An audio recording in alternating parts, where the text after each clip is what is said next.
ಎಲ್ರಿಗೂ ನಮಸ್ಕಾರ. ನಮ್ಮ ನ್ಯೂಸ್ ಅಲರ್ಟ್ ಯೂಟ್ಯೂಬ್ ಚಾನಲ್ಗೆ ನಿಮಗೆ ಸ್ವಾಗತ. ನಾನು ಚಂದನ್. ನೆನೆಯಿಂದಲೂ ಕೂಡ ಸಾಮಾಜಿಕ ಮಾಧ್ಯಮಗಳಲ್ಲಿ ಒಂದು ವಿಡಿಯೋ ವೈರಲ್ ಆಗ್ತೈತೆ. ಗಂಡನನ್ನ ಹೆಂಡತಿ ಬ್ರಿಡ್ಜಿಂದ ತಳ್ಳಿಬಿಟ್ಲಂತೆ. 2025ರಲ್ಲಿ ಹೆಂಡತಿಯಿಂದ ಬದುಕುಳಿದ ಮೊದಲ ಗಂಡು ಎನ್ನುವಂತ ಒಂದು ಟೈಟ್ಲ್ ಮೂಲಕ ತುಂಬಾ ವೈರಲ್ ಆಗ್ತಾ ಇದೆ. ಏನಿದು ಘಟನೆ, ಯಾವಾಗ ನಡೆದಿದ್ದು, ಏನಿದರ ಸಾರಾಂಶ ಎಲ್ಲವನ್ನು ಕೂಡ ನಾನು ವಿವರವಾಗಿ ನಿಮಗೆ ಎಕ್ಸ್ಪ್ಲೈನ್ ಮಾಡ್ತೀನಿ. ಅದಕ್ಕೂ ಮೊದಲು ಯಾರಾದರೂ ಹೊಸಬರು ನಮ್ಮ ಚಾನಲ್ಗೆ ಮೊದಲ ಬಾರಿಗೆ ಭೇಟಿ ಕೊಟ್ಟು ಈ ವಿಡಿಯೋವನ್ನು ನೋಡ್ತಾ ಇದ್ರೆ ಸಬ್ಸ್ಕ್ರೈಬ್ ಮಾಡ್ಕೊಳ್ಳಿ, ಪಕ್ಕದಲ್ಲಿರುವಂಥ ಬೆಲ್ ಐಕಾನ್ ಅನ್ನ ಕ್ಲಿಕ್ ಮಾಡಿ.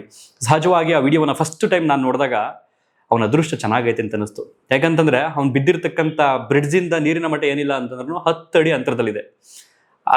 ಕೃಷ್ಣಾ ನದಿ, ಅದರಲ್ಲೂ ಅಲ್ಲಿ ಆ ನದಿಯಲ್ಲಿ ಮೊಸಳೆಗಳಿದ್ದಾವೆ ಅನ್ನುವಂಥ ಒಂದು ವದಂತಿ. ಸೊ ಹಾಗಾಗಿ ಅವನ ಅದೃಷ್ಟ ಚೆನ್ನಾಗಿತ್ತು ಅಂತ ಅನ್ಸುತ್ತೆ. ಆಯುಷ್ ಹಣೆ ಬರಹ ಗಟ್ಟಿಯಾಗಿದ್ದರಿಂದ ಯಾವುದೋ ಒಂದು ಬಂಡೆಕಲ್ ಸಿಕ್ಕಿರಿಂದ ಈಜ್ಕೊಂಡು ಹೋಗಿ ಅಲ್ಲಿ ಕೂತು ಅದಾದ ನಂತರ ಸ್ಥಳೀಯರನ್ನ ಕಾಪಾಡಿ ಅವಳನ್ನು ಹಿಡ್ಕೊಳ್ಳಿ ಅಂತ ಕೂಗಾಡಿದ್ರಿಂದ ಈ ಒಂದು ಘಟನೆ ಬೆಳಕಿಗೆ ಬಂದಿದೆ. ಸದ್ಯ ಆ ಯುವಕ ಈಗ ಪಾರಾಗಿದ್ದಾನೆ. ಯಾಕೇನಾಯ್ತು?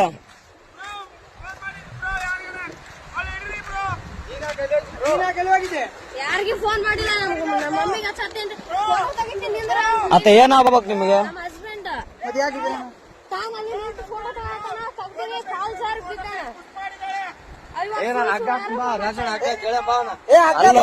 ಇಲ್ಲಿ ಕೇಳು ಮ್ಯಾಟ್ರ್ ಸ್ವಲ್ಪ ಕೇಳು. ಫೋಟೋ ತೆಗಿ ಆಕಿನೇ ದೂಕಿರೋದು.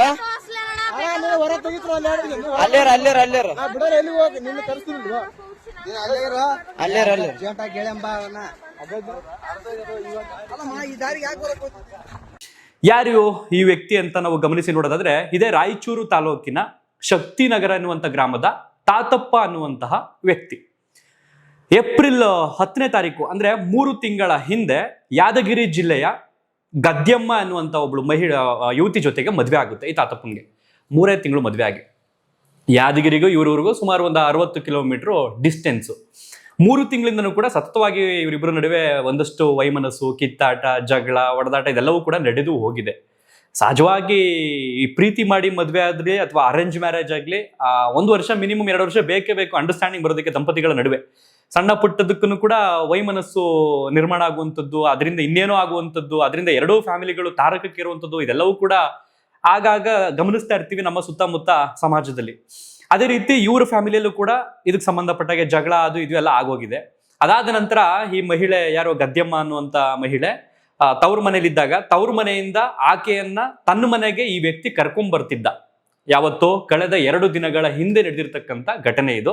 ನಿನ್ನೆ ಸಾಮಾಜಿಕ ಮಾಧ್ಯಮಗಳಲ್ಲಿ ಈ ವಿಡಿಯೋ ವೈರಲ್ ಆಗಿರುವಂಥದ್ದು. ಸೊ ಇದು 2 ದಿನದ ಹಿಂದೆನೆ ನಡೆದೋಗಿರುವಂಥದ್ದು. ಸೊ ಬೈಕ್ ನಲ್ಲಿ ಕರ್ಕೊಂಡ್ ಬರುವಂತ ಸಂದರ್ಭದಲ್ಲಿ ಆ ಮಹಿಳೆ 1-2 ಬ್ಯಾಗ್ನು ಕೂಡ ಜೊತೆಲಿ ಇಟ್ಕೊಂಡ್ ಬಂದಿದ್ದಾರೆ. ಅಂದ್ರೆ ತವ್ರ ಮನೆಯಿಂದ ಗಂಡನ ಮನೆಗೆ ಬರೋದಕ್ಕೆ ಸಿದ್ಧವಾಗಿ ಬಂದಿದ್ದಾಳೆ.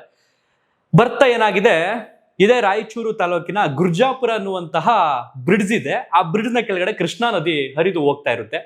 ಆ ಸಂದರ್ಭದಲ್ಲಿ ಫೋಟೋ ತಗೊಳ್ಳೋಣ ಬರ್ರಿ ಅಂತ ಆ ಮಹಿಳೆ ಆ ತಾತಪ್ಪಂಗೆ ಹೇಳಿದ್ದಾಳೆ. ಸೊ ಇವನೇನ್ ಮಾಡಿದ್ದಾನೆ, ಬೈಕ್ನ ಅಲ್ಲೇ ಮುಂದೆ ಸೈಡ್ಗೆ ಹಾಕಿ, ಸರಿ ಫೋಟೋ ತಗೊಳ್ಳೋಣ ಬಾ, ಸೆಲ್ಫಿ ತಗೊಳ್ಳೋಣ ಬಾ, ಹೊಸ್ದಾಗಿ ಮದುವೆ ಆಗಿದ್ದೀವಲ್ಲ ಅಂತ ಹೇಳಿದ್ದಾನೆ. ಸೊ ಅದಕ್ಕೆ ಇವಳು ಸೆಲ್ಫಿ ಬೇಡ, ನೀವು ನಿಂತ್ಕೊಳ್ರಿ, ನಾನು ಚೆನ್ನಾಗಿ ತೆಗಿತೀನಿ ಫೋಟೋಗಳನ್ನ ಅಂತ ಹೇಳಿದಂತೆ. ಅದಾದ ನಂತರ ಇವನು 4 ಫೋಟೋಗಳಿಗೆ ಫೋಸ್ ಕೊಟ್ಟಿದ್ದಾನೆ. ಸೊ ಫೋಟೋ ತೆಗ್ದಿದ್ದಾಳೆ. ಟೈಟಾನಿಕ್ ತರ ಏನೋ ನಿಂತ್ಕೊಳ್ರಿ, ಹಿಂಗೆ ತೆಗಿತೀನಿ ಈ ತರ ಅಂತೇನೋ ಅನ್ಸಂತೆ. ಸೊ ಇವನೇನ್ ಮಾಡಿದ್ದಾನೆ, ಇವಳ ಹಿಂಭಾಗಕ್ಕೆ ತಿರ್ಕೊಂಡು ಅಂದ್ರೆ ಆ ಬ್ರಿಡ್ಜ್ ಇಂದ ಆಪೋಸಿಟ್ ನೋಡೋ ತರ ತಿರುಗಿದ್ದಾನೆ. ಸೊ ಪುಷ್ ಮಾಡಿದ್ಲಂತೆ, ಸೀದಾ ಅವ್ನ ಕೆಳಗಡೆ ಹೋಗಿ ಬಿದ್ದೋಗಿದ್ದಾನೆ. ಸರಿ ಸುಮಾರು ಅಲ್ಲಿಂದ ಏನಿಲ್ಲ ಅಂತಂದ್ರೆ ನಾವು ಬಿದ್ದಂತ ಜಾಗದಿಂದ 30 ಅಡಿ ದೂರ ಈಜ್ಕೊಂಡು ಹೋಗಿ, ಸದ್ಯಕ್ಕೆ ಅವ್ನಿಗೆ ಈಜ್ ಬಂದಿದೆ ಪುಣ್ಯಕ್ಕೆ, ಈಜ್ಕೊಂಡು ಹೋಗಿ ಅಲ್ಲಿಂದ ಒಂದು ಬಂಡೆಕಲ್ ಇತ್ತಲ್ಲ ಅಲ್ಲೂ ಹೋಗಿ ಭದ್ರವಾಗಿ ಕೂತ್ಕೊಂಡಿದ್ದಾನೆ. ಸೊ ತಕ್ಷಣ ಬ್ರಿಡ್ಜ್ ಮೇಲೆ ಸಹಜವಾಗಿ ಜನ ಓಡಾಡ್ತಾ ಇರ್ತಾರಲ್ಲ ಬೈಕಲ್ಲಿ ಅಲ್ಲಿ ಇಲ್ಲಿ, ಅವರನ್ನ ಕೂಕೊಂಡಿದ್ದಾನೆ. ದಯವಿಟ್ಟು ಹಿಡೀರಿ ಅವಳನ್ನ, ಅವಳು ಹಿಡೀರಿ, ಬಿಡ್ಬೇಡಿ ಅವಳನ್ನ, ಫೋನ್ ಮಾಡ್ರಿ, ಅವ್ರಿಗೆ ಯಾರಿಗಾರು ಫೋನ್ ಮಾಡಿ, ಬೇಗ ಫೋನ್ ಮಾಡಿ, ಅವಳು ಹಿಡೀರಿ ನನ್ನನ್ನು ಪುಷ್ ಮಾಡ್ಬಿಟ್ಲು ಅಂತ ಹೇಳ್ತಾನೆ. ಸೊ ಜನ ಕನ್ಫ್ಯೂಷನ್ ಆಗ್ತಾರೆ. ಇವಳು ನೋಡ್ರಿ ಇಲ್ಲ, ಅವಳೆ ಬೈಕ್ ನೋಡಿಲ್ಲ, ಆಯ್ತು ಅವನ ಹೆಂಗ್ ಅಲ್ಗೊರಟದ, ಈಜ್ಕೊಂಡು ಹೊರಟದ್ನ, ಏನಾರ ಮಿಸ್ ಆಗಿದ್ನ. ಸೊ ಹಿಂಗೆಲ್ಲ ಆಯ್ತಾರೆ. ಜನ ಕೇಳಿದಾಗ ಇಲ್ಲ, ನಾನು ಹೆಂಡ್ತಿನೇ ನನ್ನನ್ನ ಫೋಟೋ ತೆಗಿತೀನಿ ಅಂತ ಹೇಳಿ ನನ್ನನ್ನ ಪುಷ್ ಮಾಡ್ಬಿಟ್ಲು, ಅವಳನ್ನ ಹಿಡೀರಿ ಅಂತ ಹೇಳ್ತಾನೆ. ಅದಾದ ನಂತರ ಸ್ಥಳೀಯರೆಲ್ಲರೂ ಸರಿ ಒಂದು ಹಗ್ಗವನ್ನ ತೆಗೆದುಕೊಂಡು ಬಂದು ಆ ಹಗ್ಗವನ್ನ ನೀರಲ್ಲಿ ಬಿಟ್ಟು, ಯಾಕೆಂದ್ರೆ ಇವನು ಬಿದ್ದಂತ ಆ ಸ್ಥಳ ಏನಿದೆ ಅಂದ್ರೆ ಇವಳು ದೂಕಿದಂತ ಸ್ಥಳ ಏನಿದೆ ಅದು ನೀರು ಹರಿದು ಹೋಗುವಂತಹ ಫೇಸ್ ಆಗಿರೋದ್ರಿಂದ ಸೀದೆವನು ಈಜ್ಕೊಂಡು ಹೋಗ್ಬಿಟ್ಟಿದ್ದಾನೆ. ಅಂದ್ರೆ ಆಪೋಸಿಟ್ ಆಗ್ಬಿಟ್ರೆ ಕಷ್ಟ ಆಗ್ತಿತ್ತು. ಸೊ ಹಗ್ಗವು ಕೂಡ ಅದೇ ರೀತಿ ನೀರಲ್ಲಿ ತೇಲ್ಕೊಂಡೋಗಿ ಅವನ ಕೈಗೆ ಸಿಕ್ಕಿದೆ. ಅದಾದ ನಂತರ ಆತನನ್ನ ಸ್ಥಳೀಯರು ರಕ್ಷಣೆ ಮಾಡಿದ್ದಾರೆ. ಸೊ ಅದಾದ ನಂತರ ಸ್ಥಳೀಯರಿಗೆ ಕ್ಯೂರಿಯಾಸಿಟಿ, ವಿಡಿಯೋ ಮಾಡ್ತಿರೋರಾಗಿರ್ಬೋದು, ಅಲ್ಲಿ ಇರೋರ್ಗಾಗಿರ್ಬೋದು, ಇವ್ನು ಹೆಂಗ್ ಹೊರಟೋಗ್ಬಿಟ್ಟ, ಅಲ್ಲಿ ಹೆಂಗಾಯ್ತು ಅಂತ ತಿಳ್ಕೊಳ್ಳೋ ಕುತೂಹಲ. ಏನಿಲ್ಲ ಬ್ರೋ, ಅಣ್ಣ ಅಣ್ಣ ಸುಮ್ಮನೆ ಹೆಣ್ಮಕ್ಳ ವಿಷಯ ಅಂತ ಅಂದ್ಮೇಲೆ ಎಲ್ಲ ಇಲ್ಲ ಬ್ರೋ ಇದ್ದಿದ್ದೆ ಏನ್ ತಲೆ ಕೆಡ್ಸ ಬೇಡ.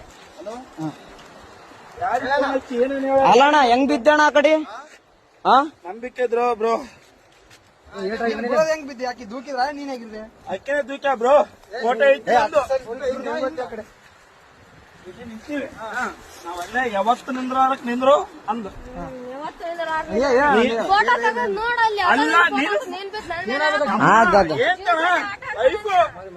ನಾನು ಹೊಸ್ತಾಗಿ ಒಂದು ಸೆಲ್ಫಿ ಅಂದ್ರೆ ಒಳ್ಳೆ ಅಂದು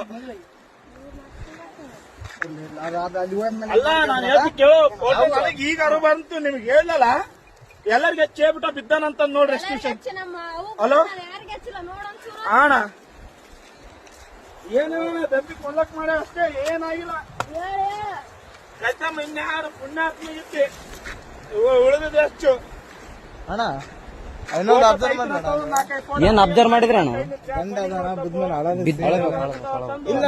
ಸೊ ನೀವು ನೋಡಿದ್ರಿ ಈಗ ಯಾವ ಕಾರಣಕ್ಕೆ ಬಿದ್ದ ಅಂತಂದ್ರೆ ನಂಬಿಕೆ ದ್ರೋಹ ಬ್ರೋ, ನಂಬಿಕೆ ದ್ರೋಹ, ಇವಳು ನನ್ನ ಫೋಟೋ ತೆಗಿತೀನಿ ಅಂತೇಳಿ ಹಿಂಗೆ ಪುಷ್ ಮಾಡಿ ದೂಕ್ಬಿಟ್ಲು, ಹಂಗಾಗಿ ನಾನು ಬಿದ್ದೋಗ್ಬಿಟ್ಟೆ ಅಂತ ಹೇಳ್ತಾನೆ. ಅದಾದ ನಂತರ ಈ ವಿಡಿಯೋಗಳು ವೈರಲ್ ಆಗಿದೆ ಸಾಮಾಜಿಕ ಜಾಲತಾಣಗಳಲ್ಲಿ. ಸೊ ಇದಾದ್ಮೇಲೆ ಏನಾಯ್ತು? ಏನೂ ಆಗಿಲ್ಲ. ಆತ ಆಕೆಯನ್ನ ಅದೇ ಬೈಕ್ನಲ್ಲಿ ಕೂರಿಸ್ಕೊಂಡು ತನ್ನ ಮನೆಗೆ ಕರೆದುಕೊಂಡು ಹೋಗಿದ್ದಾನೆ. ಅದಾದ ನಂತರ ಪೊಲೀಸ್ ವರಿಷ್ಠಾಧಿಕಾರಿಗಳು, ರಾಯಚೂರು ಜಿಲ್ಲೆಗೆ ಸಂಬಂಧಪಟ್ಟವರು, ಈತನ ಫ್ಯಾಮಿಲಿಗೆ ಸಂಬಂಧಪಟ್ಟ ಓರ್ವ ವ್ಯಕ್ತಿಯನ್ನು ಸಂಪರ್ಕ ಮಾಡಿ ಈ ರೀತಿ ವಿಡಿಯೋ ವೈರಲ್ ಆಗ್ತಾ ಇದೆ, ಇದಕ್ಕೆ ಸಂಬಂಧಪಟ್ಟಂಗೆ ನೀವೇನಾದ್ರೂ ತನಿಖೆ ಮಾಡಬೇಕು ಅಂತ ಬಂದು ಕಂಪ್ಲೇಂಟ್ ಅನ್ನು ಕೊಟ್ರೆ ನಾವು ಮುಂದುವರೆದ ತನಿಖೆನ ಪ್ರಾರಂಭಿಸ್ತೀವಿ, ಇಲ್ಲ ಅಂತಾರೆ ನೀವು ಕೌಟುಂಬಿಕವಾಗಿಯೇ ಸಮಸ್ಯೆಯನ್ನ ಸರಿ ಮಾಡ್ಕೊಳ್ತೀವಿ ಅಂದ್ರೆ ಮಾಡ್ಕೋಬಹುದು ಅಂತ ಹೇಳಿದ್ದಾರೆ. ಸೊ ಇದು ಕೊಲೆಗೆ ಯತ್ನವೇ ಸರಿ. ನಾವು ಕನ್ನಡದಲ್ಲೊಂದು ಸಿನಿಮಾ ನೋಡಿದ್ವಿ, ಯುಗಪುರುಷ. ಕೇಳಿ ಪ್ರೇಮಿಗಳೇ ಒಬ್ಬಳು ಸುಂದರಿ ಇದ್ದಳು, ಈ ಸಾಂಗ್ ಬಂದ್ರೆ ಸಾಕು ನಮ್ಗೆ ಯಪ್ಪ ಅಂತ ಅನ್ಸುತ್ತೆ. ಯಾಕೆಂದ್ರೆ ಅಲ್ಲಿ ಅಷ್ಟೊಂದು ನಂಬಿಕೆ ಇರುತ್ತೆ ಅವಳ ಮೇಲೆ. ಏನೋ ನೀರ್ ತರಕ್ ಹೋಗಿರ್ತಾರೆ, ಕಾರ್ಗೇನೋ ಹಾಕೋದಿಕ್ಕೆ, ಆ ಸಂದರ್ಭದಲ್ಲಿ ಬಂದು ಗುದಿತಾಳೆ, ಅದಾದ್ಮೇಲೆ ಸತ್ತು ಹೋಗ್ತಾರೆ, ಮತ್ತೆ ಪುನರ್ಜನ್ಮ ಬರುತ್ತೆ. ಬಟ್ ಇಲ್ಲಂಗಾಗಿಲ್ಲ. ಅಪ್ಪಿ ತಪ್ಪಿ ಈ ಪ್ರಕರಣದಲ್ಲಿ ಆ ಹುಡುಗ ತಾತಪ್ಪ ಏನಾದರೂ ಸತ್ತೋಗ್ಬಿಟ್ಟಿದ್ರೆ ಕೇಸ್ ಕ್ಲೋಸ್. ನನ್ನ ಗಂಡ ಕಾಲ್ಜಾರ್ ಬಿದ್ದೋದ ಅಂದ್ರೆ ಮುಗ್ದೋಗ್ತಿತ್ತು. ಬಟ್ ಕುಟುಂಬದವ್ರು ಗೊತ್ತಿತ್ತಲ್ಲ ಇವರಿಬ್ರು ಮಧ್ಯೆ ಅವಾಗವಾಗ ಕಿತ್ತಾಟ ಅಂತ. ಆದ್ರೆ ಸಮಾಜ ನಂಬಲ್ಲ.